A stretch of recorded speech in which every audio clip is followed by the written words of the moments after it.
আসসালামু আলাইকুম, সবাইকে স্বাগত জানাচ্ছি বিডি দর্পণের নিয়মিত আয়োজন আজকের দুনিয়ায়। আপনাদের সঙ্গে আছি আমি তাসনিম হোসাইন। চলুন জেনে নেওয়া যাক সারা দুনিয়ায় এ পর্যন্ত ঘটে যাওয়া আজকের প্রধান খবরগুলো। নরেন্দ্র মোদীর ৭২ জনের মন্ত্রিসভাতে স্থান হয়নি কোনো মুসলিম নেতার।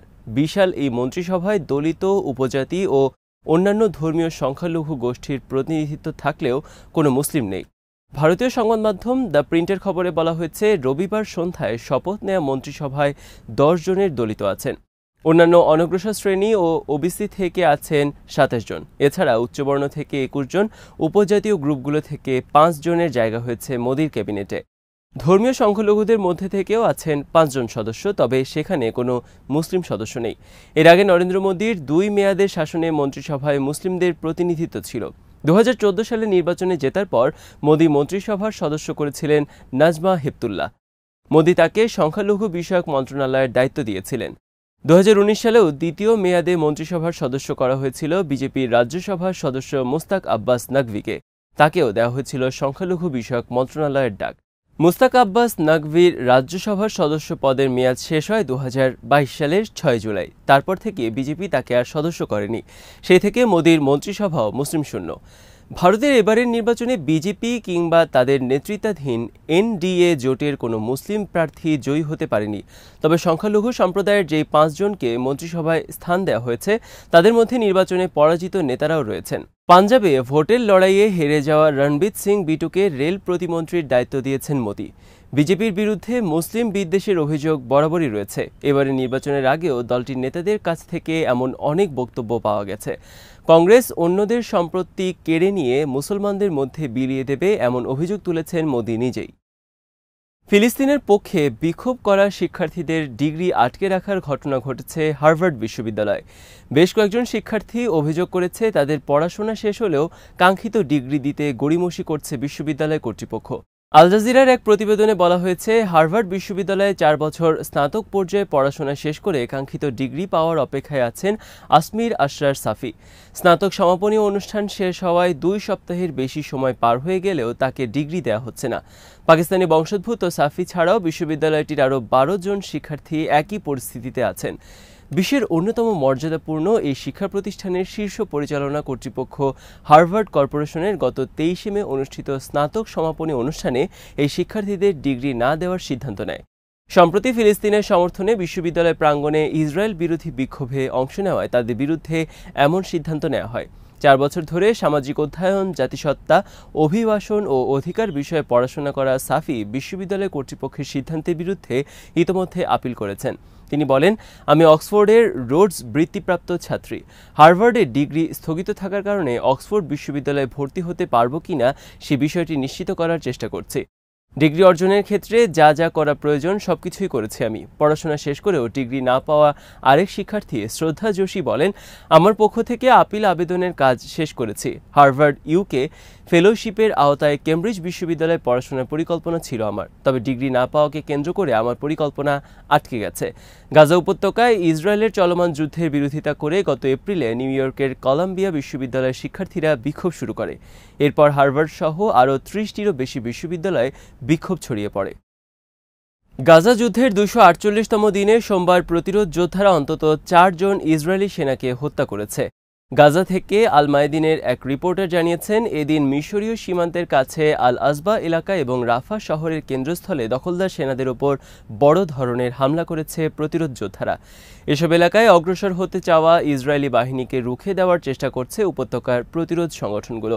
হামাসের সামরিক শাখা আল কাসাম ব্রিগেডস জানিয়েছে, রাফা শহরের আল শাবুরা উদ্বাস্তু শিবির এলাকায় একটি বাড়িতে বুবি ট্র্যাপ বানিয়ে হামাস সদস্যদের উপর হামলা করা হয়। বড় ধরনের বিস্ফোরণে সেনা সদস্যরা নিশ্চিতভাবেই হতাহত হয়েছে। ওই হামলায় ৪ সেনা নিহত হয়েছে বলে স্বীকার করেছে ইসরায়েলি গণমাধ্যম। সেনারা অবস্থান নেওয়ার সময় ভবনটি ধ্বংস হলে তাদের মৃত্যু হয়। আল কাসাম ব্রিগেড জানায়, ওই হামলায় ইসরায়েলি বেশ কিছু সেনা সদস্য হতাহত হয়েছে। বিস্ফোরণের পর সেখানে ইসরায়েলি উদ্ধারকারী টিম এলে যোদ্ধারা তাদের উপর মর্টার হামলা চালায়।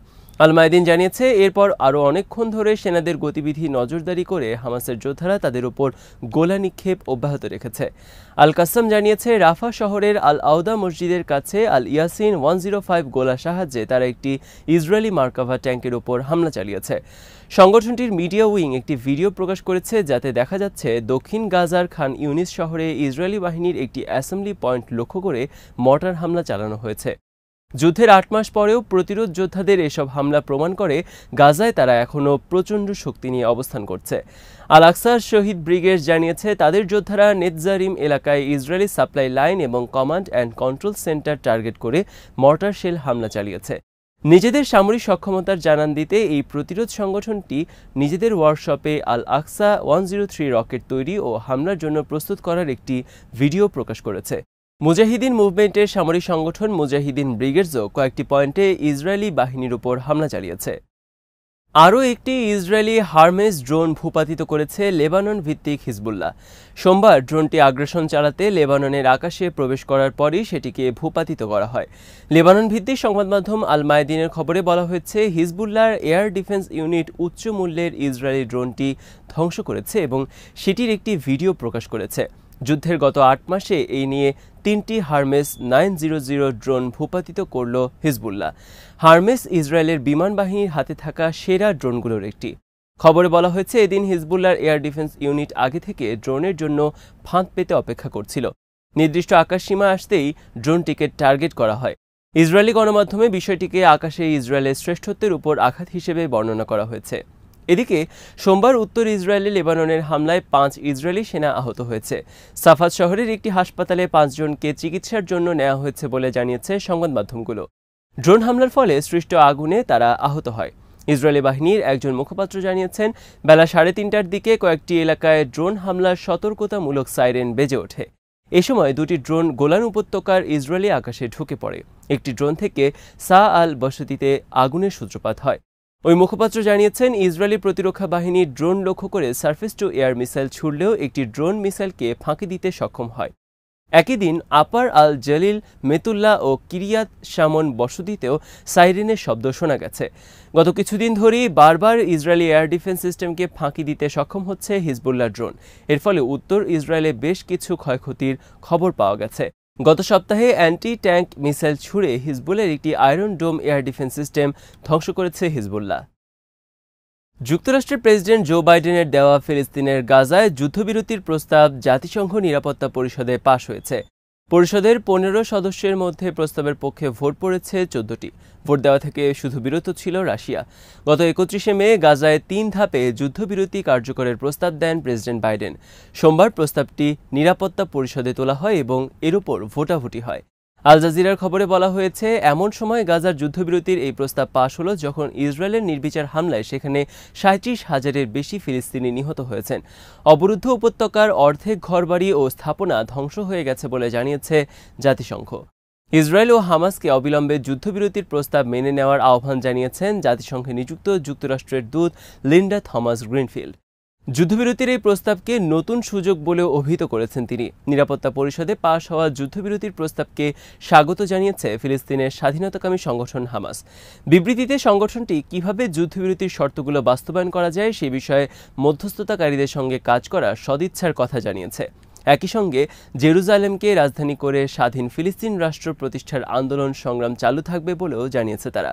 নিরাপত্তা পরিষদে পাশ হওয়া যুদ্ধবিরতির প্রস্তাব নিয়ে তাৎক্ষণিক কোনো মন্তব্য করেনি ইসরায়েল। তবে গত সপ্তাহে বাইডেন এই প্রস্তাব প্রকাশ করার পরদিনই ইসরায়েলি প্রধানমন্ত্রী নেতানিয়াহু বলেছিলেন হামাসকে ধ্বংস না করা পর্যন্ত গাজায় যুদ্ধ চলবে। যদিও যুক্তরাষ্ট্রের পক্ষ থেকে বলা হয়েছে ইসরায়েলের দেওয়া প্রস্তাবই ঘোষণা করেছিলেন বাইডেন। এর আগে গত 25শে মার্চ গাজায় যুদ্ধবিরতির আহ্বান জানিয়ে জাতিসংঘ নিরাপত্তা পরিষদে একটি প্রস্তাব পাশ হয়। ওই প্রস্তাবের পক্ষে 14 সদস্য ভোট দিয়েছেন। তখন ভোটদানে বিরত ছিল যুক্তরাষ্ট্র। তবে ওই প্রস্তাব মানেনি ইসরায়েল। মার্কিন পররাষ্ট্রমন্ত্রী অ্যান্টনি ব্লিংকেন সম্প্রতি মধ্যপ্রাচ্য সফরে গিয়েছেন। তার দফতর জানিয়েছে এই সফরে জো বাইডেনের প্রস্তাবিত যুদ্ধবিরতি দ্রুত কার্যকর করার লক্ষ্যে সংশ্লিষ্ট পক্ষ ও মধ্যস্থতাকারীদের সাথে আলাপ করবেন মার্কিন পররাষ্ট্রমন্ত্রী। এবারের সফরটি গাজার যুদ্ধ শুরু হওয়ার পর ব্লিংকেনের 8ম দফা মধ্যপ্রাচ্য সফর। এই সফরে ইসরায়েলি প্রধানমন্ত্রী নেতানিয়াহু এবং মধ্যস্থতাকারী দেশগুলোর নেতাদের সাথে বৈঠক করবেন ব্লিংকেন। বার্তা সংস্থা এএফপি জানিয়েছে, মিশরের রাজধানী কায়রোতে দেশটির প্রেসিডেন্ট আবদেল ফাত্তাহ আল সিসির সাথে বৈঠকের পর সোমবার ইসরায়েল পৌঁছেছেন ব্লিংকেন। বিবিসির খবরে বলা হয়েছে, এই সফরে আরব দেশগুলোর নেতাদের উদ্দেশ্যে ব্লিংকেন বলেছেন, যদি আপনারা যুদ্ধবিরতি চান তবে হামাসকে রাজি হতে বলুন। যদিও বাইডেনের প্রস্তাবের পরই হামাস বিষয়টিকে ইতিবাচকভাবেই নিয়েছে। অন্যদিকে নেতানিয়াহুর সরকার তা মানতে রাজি হয়নি। নেতানিয়াহুর সাথে ব্লিংকেনের বৈঠকের বিষয়টি মার্কিন পররাষ্ট্র মন্ত্রণালয়ের এক বিবৃতিতে বলা হয়েছে, টেবিলে যে প্রস্তাবটি রয়েছে সেটি উত্তর ইসরায়েল সহ প্রতিবেশী দেশগুলোর সাথে ইসরায়েলের পরিস্থিতি শান্ত করতে ভূমিকা রাখবে বলে মনে করেন ব্লিংকেন। এই বিষয়ের উপরই জোর দিয়েছেন তিনি। আজ এখানেই শেষ করছি। সবাই ভালো থাকুন, সুস্থ থাকুন আর দেখতে থাকুন বিডি দর্পণ। চ্যানেলটি ভালো লাগলে সাবস্ক্রাইব করুন। সংযুক্ত থাকুন আমাদের ফেসবুক পেজে। আল্লাহ হাফেজ।